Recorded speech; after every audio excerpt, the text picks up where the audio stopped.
Hey, everybody, and welcome to Writing in the Dark, the YouTube channel of author Tim Wagner, which is me. Write dark fantasy, horror, media tie-ins, books on how to write too. Um, and what I have coming out soon, a couple days, is this thing, Lord of the Feast, my latest horror slash dark fantasy novel from Flame Tree Press. Um, It takes place in the same mythos as a lot of my fiction does, but you do not have to have read anything by me before to read this book. It stands all on its own. But, you might have a little more fun, get a little more depth out of it if you have read my stuff before. It is kind of a dark fantasy riff on the Frankenstein story. If you kind of cross it with Hatfield and McCoy's feud, because it's a family split into two different factions that are feuding. So there's a family who belongs to a cult. They decide to create their own dark god 20 years ago. The god comes to life, but it is not what they thought it was, and they deactivate it. It's the best they can do. They can't destroy it once it's brought into being. They separate its parts because they built it from various parts, and they take the parts in different places. A different family member gets guardianship of a different part, and they're supposed to just guard them until such time as they can figure out how to create the god properly. Well, a couple decades pass, and one of the family members, she's found a way and she's ready to do it. The other family members aren't so sure it's a good idea, though. So you have basically, a conflict within the family and kind of a race to gather all the parts and either destroy them or hide them somewhere or to use them to bring the dark god into existence and bring about the end of existence. So I'd like to read for you chapter one. This book starts with a flash forward. So this is a scene from the toward the end of the novel. And the rest of the book is technically a flashback that catches up to this scene toward the end. So, chapter one now. Give in. You know you want to. Kate is lying on a rough stone floor and she presses her hands to her ears to shut out the cold, mocking voice, although she knows it won't do any good. You can't shut out what's inside you.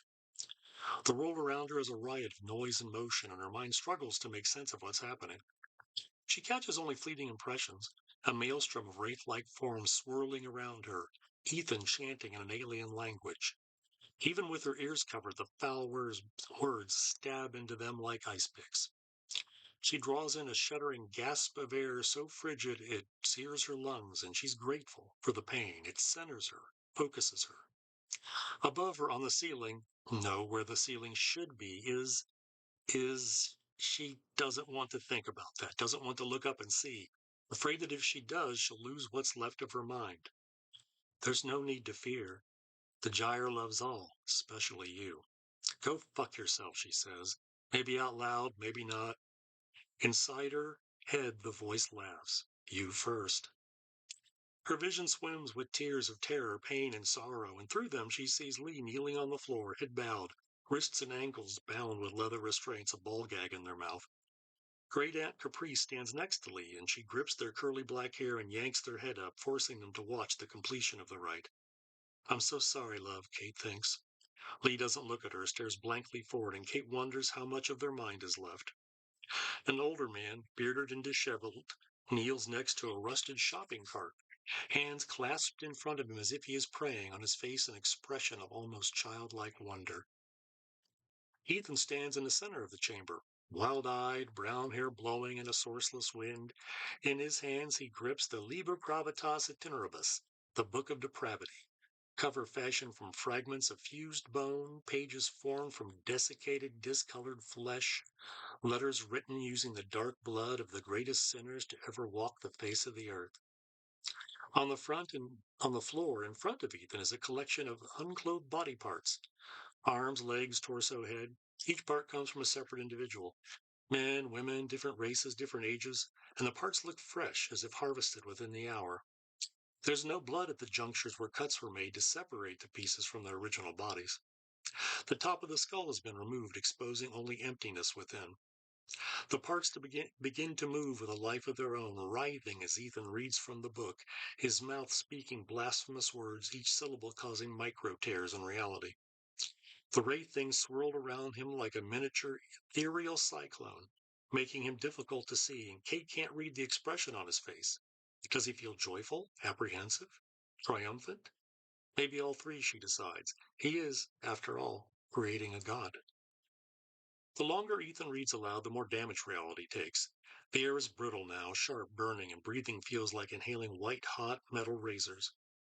The Wraith Cyclone bends away from Ethan, arcs toward the collection of body parts, separating as it rushes toward them. The Wraiths vanish as they enter the pieces of the god to be, and Kate knows that it's game over for her, for Lee, for everyone. You can make sure Lee survives this, the voice in Kate's head says, and you know how. She does, and she's tempted, sweet oblivion how she's tempted. All she has to do is think one simple word. All she has to do is surrender. And she could save Lee, save the world, maybe even the whole damn universe. Her mouth starts to form the first letter of yes. But before she can say it or even fully think it, she sucks her lower lip between her teeth and bites down hard. Warm wet floods her mouth, and the pain, sharp, piercing, is so welcome she laughs with delight, spraying the air red. You think that's funny? The voice shouts in her head, furious. Try laughing at this, bitch. Agony tears through her skull, more intense than anything she's ever experienced or imagined. It feels like something with large, sharp claws is inside her head, furiously trying to dig its way out. The pain is so great it drives her to her knees. She grits her teeth, presses her hands to her head, and pushes inward as hard as she can, as if trying to squash the pain, make it smaller, contain it, but this only makes it hurt worse. Let me out! No! As she lies there, an endless series of explosions going off in her head, she hears Caprice laughing, and laughing, and laughing. Then Kate hears the Lord's first footsteps, and she knows the rite is complete. The Lord is whole, or nearly so, and it's coming for her, for what's inside her. She would rise to her feet and run, but she's in too much agony to twitch a finger, let alone stand. The voice inside her giggles like a mad child as the Lord draws closer. All right, so that's chapter one. So, Lord of the Feast, I'll put some order links and such like that in the comments. If you check it out, go to my webpage, just timweiner.com. There's contact tab there. Send me an email. Let me know what you think about it. All right, take care, everybody.